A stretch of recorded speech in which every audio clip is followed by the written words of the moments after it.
le président de l'Assemblée en plus tamit nekk député alors lii tamit bàyyi nañ ko mu jàll encore une fois ci biir assemblée bi lii nii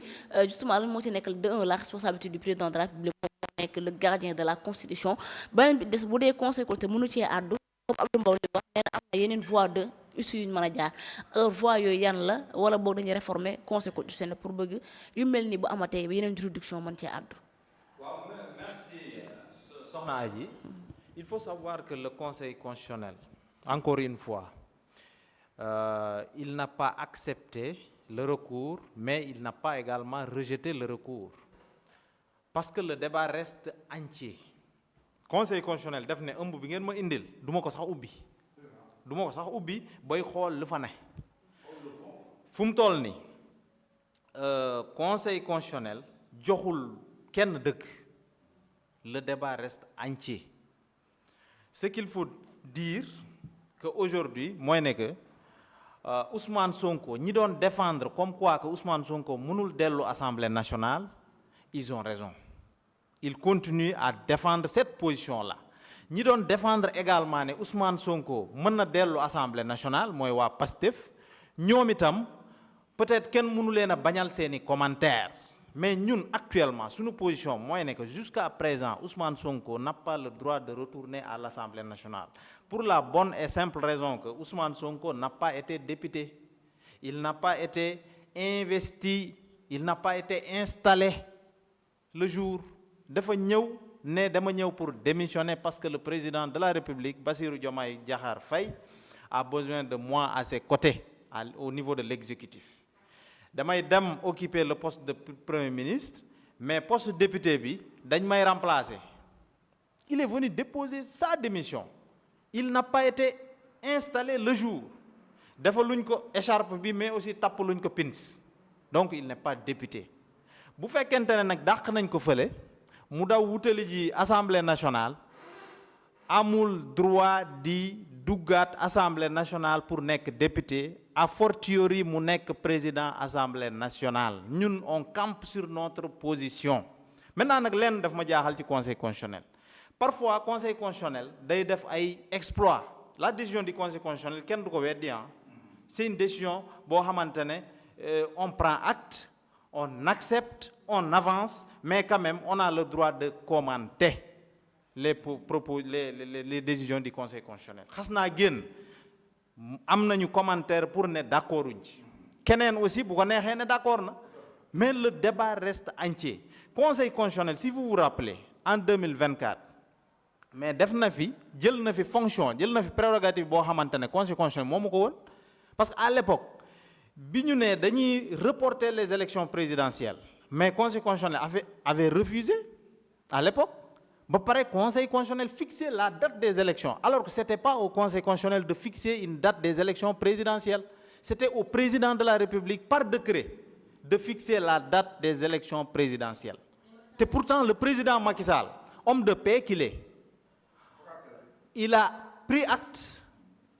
et il a accepté. On a avancé parce que nag en 2024 président Macky Sall li mu waxoon ci loolu la tënku ci loolu la taxaw daf ne woon le 2 avril bu jotee bu ñu réglé wul cette question là man damay dem parce que c'était la première fois aussi ñu gis un président de la République bu organiser élection auquel il ne prend pas part. Loolu nit ñi duñ ko souligner mais lu mat a souligner la. C'est la démocratie, il est démocrate parce que bu doon ñeneen la mën nañoo moy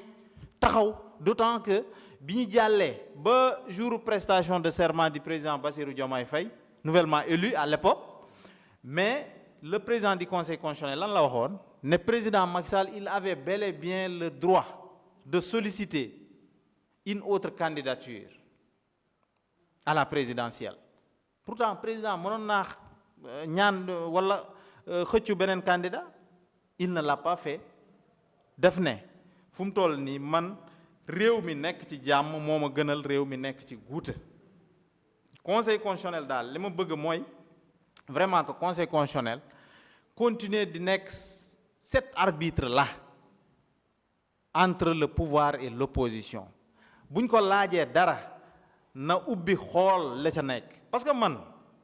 dama jàpp ne conseil constitutionnel moom moo waxoon à l'époque bi élection yi jeexee moo ne woon diw ak diw ak diw ñoom ñooy député définitivement moom moo génne woon la liste des députés ñii ñoo jàll au niveau sur la liste proportionnelle nationale ñii ñoo jàll sur la liste majoritaire au niveau des départements donc comme que indilaat nañ la lu mel noonu ne la diw est-ce que bokk na ci député yi mais je pense que fii nii conseil constitutionnel waroon naa addu waroon naa ubbi ëmb bi xool la ca nekk addu par rapport à la députation de Ousmane Sonko waaw.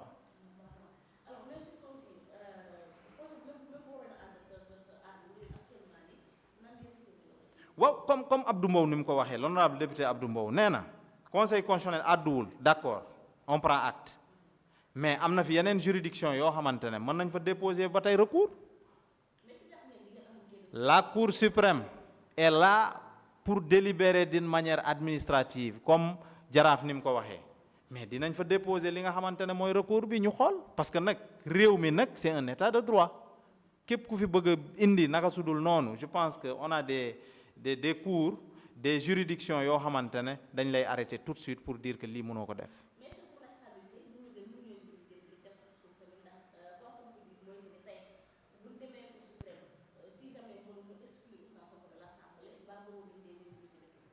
waaw duñ ko teg ci suuf xam nga lu tax parce que lii nii daf ñuy jàngal pour ëllëg day tax bu ëllëgee jurisprudence yu mel nii day tax bu ëllëgee bu bëggee répété wu ñun ñu mën ci jàng lu bari fu mu toll nii dañuy dem ba dernière instance bi mooy cour suprême bu fekkente ne conseil constitutionnel def ne man du ma àddu ci li ngeen ma jox du ma ko sax ubbi bay xam la ca ne mais ñu dem jébbal ko cour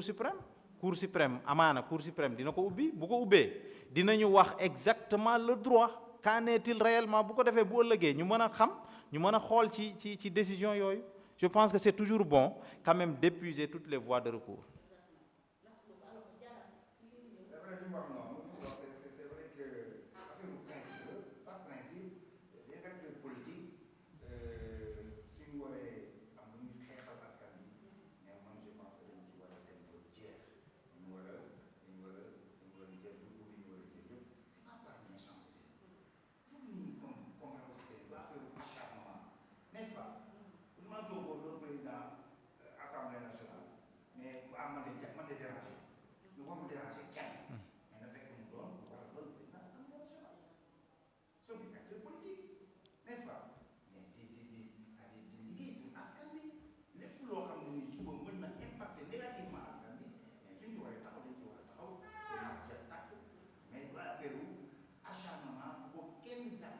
affaire bañ mu doon président assemblée ak non c'est-à-dire li ñuy bañ mooy suñ institution ñu koy salfaañe nu leen neexee li ñuy bañ mooy démocratie bi nga xam ne dañ ko hérité mais ñu bàyyi muy nësax il faut que ñu fexe ba protéger ko parce que pour xale yi la suba lii mooy le combat de principe la il faut que nit ñi comprendre que ne lii nit ñi di def nii combat de principe la n'est-ce pas malheureusement nag et contrairement ak ñoom Pastef biñ fi nekkee ni ñu doon taxawee ñëpp gis nañ ko institution yi musuñu leen jox cër conseil constitutionnel bi ñaata yoon la leen saaga bi mu naan ay délinquants de la loi lañ Sakho ak compagnie Sakho ak ñi mu àndal ñëpp Ousmane Sonko moo ko wax ñëpp di ko dégg ñun duñ taxawaay boobu dinañ jox cër conseil constitutionnel d'accorduñ ci li mu wax mais dañ koy nangu parce que moo féetee kaw lépp encore une fois posture boobu mooy posture bi nga xam ne moom la cette opposition républicaine jël te man vraiment lu may saluer la n'est-ce pas.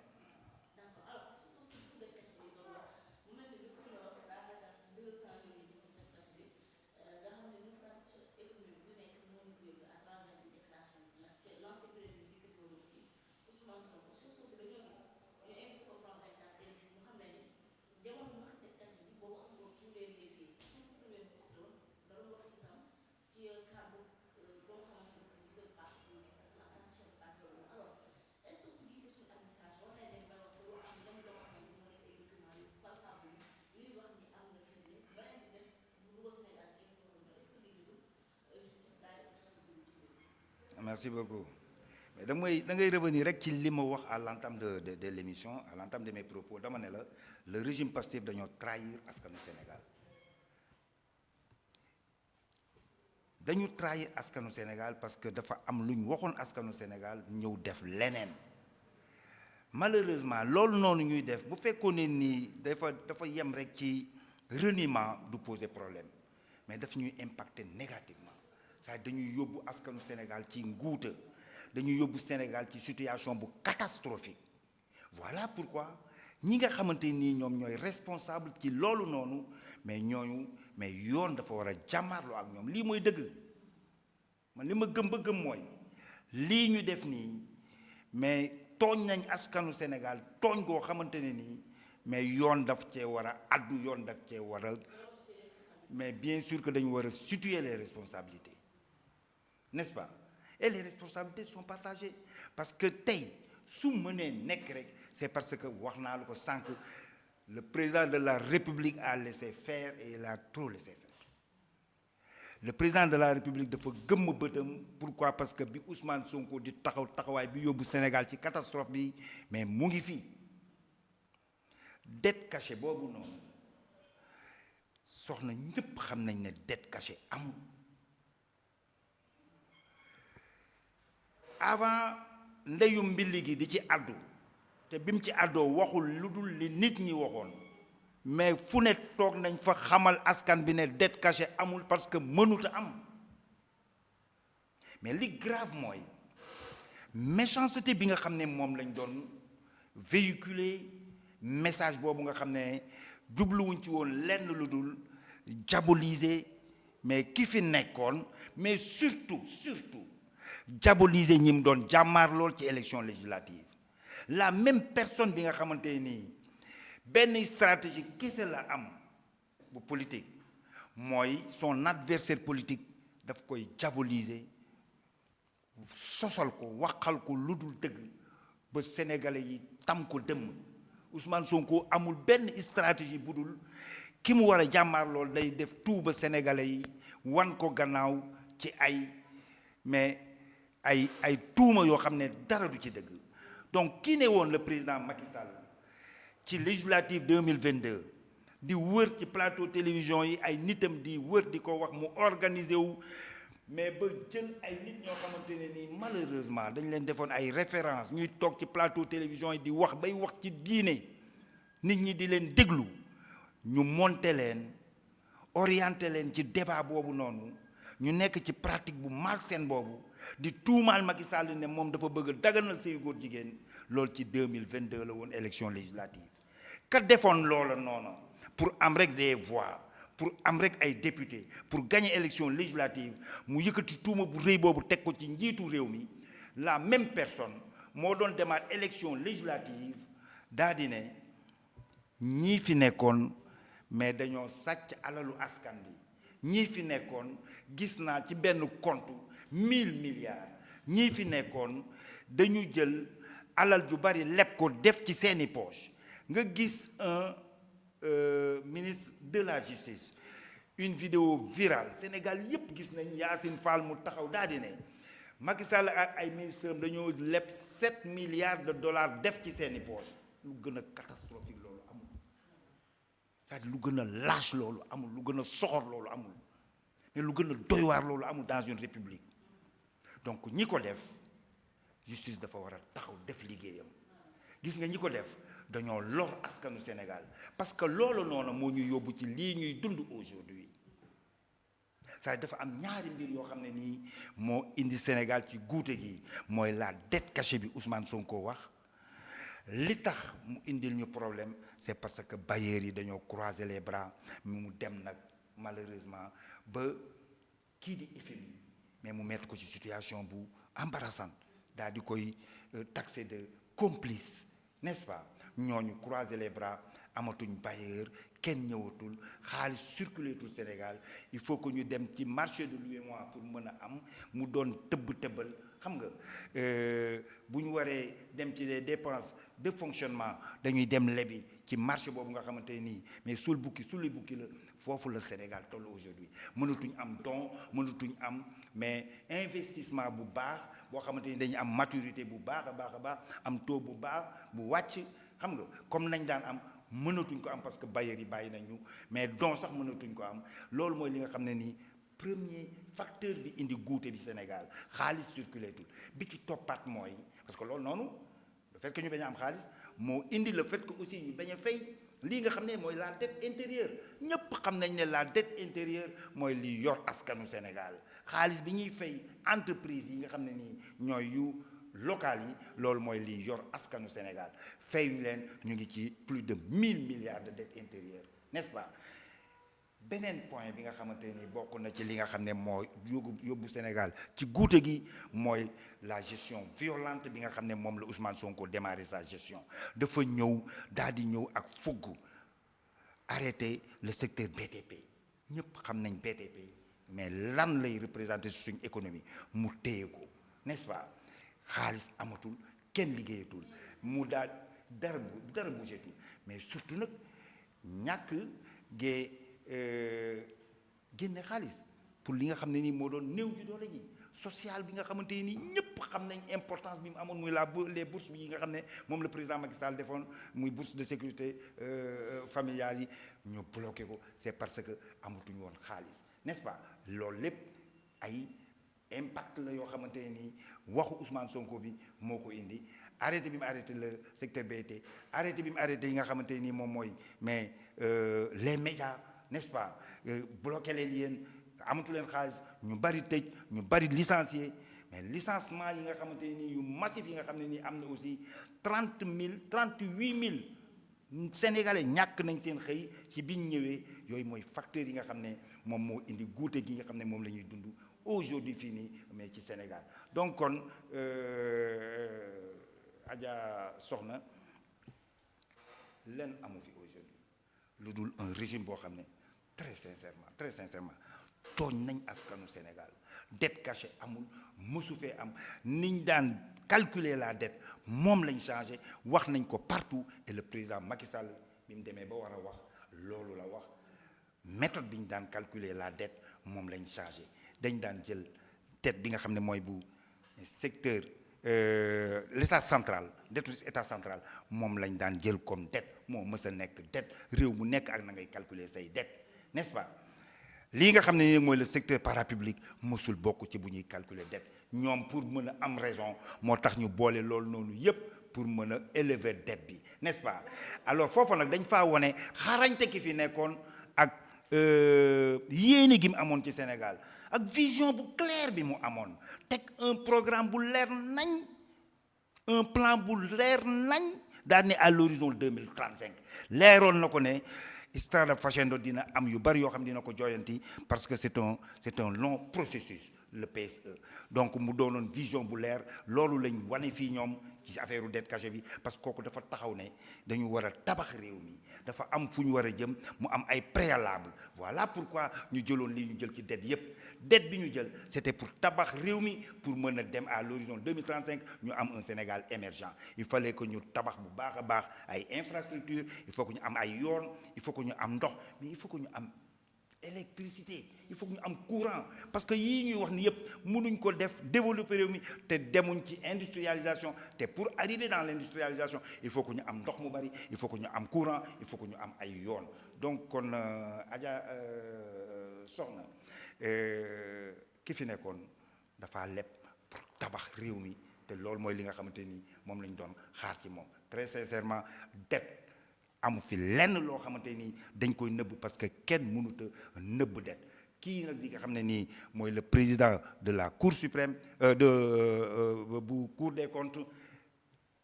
wax na bu yàgg nit ñee ko déggul Mamadou Faye nee na ba mu waxee rek li ñëpp waroon xam ne la nga xam ne moom la ñuy jox sénégalais du dëgg du yoon la ñuy wax sénégalais du dëgg du yoon Mamadou Faye daf ne attention ñun defuñ audit rapport bi du suñu rapport bokkut ak ñun ñu demoon def rapport ba mu ne bokkut ak ñun ñu demoon def rapport ci la ñëpp xam ne mais du n'importe quoi gars malheureusement dégluwuñ ko mais man je me souviens très bien parce que dama exploité vidéo boobu noonu je me souviens def naa plateau Sen Teranga ak Ousin jour boobu damaa yóbbu vidéo bi sax imposé ko ne ko dañ koy teg parce que dafa c'est-à-dire c'est important li Mamadou Faye waxoon keroog xamal na Sénégalais yi que ne dañ maa jox rapport rek sur la base de ces rapports man ci lañ def lii ñuy def nii donc kenn xamul lan lañ ci def. Voilà pourquoi le président Macky Sall et ses avocats doon demander à ce que ñu teg lii nga xam ne moom mooy rapport yi ci kaw table bi ñëpp xam lan la. gis nga Soxna Adja dafa ruslu ñu ñëw ba aujourd'hui di waxaat ba léegi ay waxu dette cachée, parce que ñëpp xam nañ ne moom Ousmane Sonko lam ci jublu woon génn na ci bu yàgg parce que dafa gëmloo woon Sénégalais yi et bëggoon gëmloo Sénégalais yi te réussir na ko malheureusement, parce que législative yi bari na ñoo xam ne mere woon ñi fi nekkoon moo taxoon ñu taxawee ni ñu taxawee, parce que dañoo gëmoon ne dañoo sàcc xaalis bi lépp xaalis bi def suñu poche, parce que loolu lañ gëmloo woon Sénégalais yi dañ gëmloo woon Sénégalais yi dañoo lépp def ci suñuy poche, gars yi dañoo lépp denc ko. Alors pour wax la ne foofu laay terminer, communication politicienne kese ci la nekkoon, mooy ba muy wax loola jubluwu ci woon lenn lu dul ñoom Moussa Sow bañ a am député yu doy, n'est-ce pas, opposition bañ a am député yu doy, bañ ko poser problème, bañ ko créer problème, pour il a réussi. lii firnde loolu nag mooy période bi ñuy def rapport bi, période bi mu concerné 2019 2023, président Amadou Ba mësut a gérer ci période boobu noonu le ministère des finances, et pourtant bi muy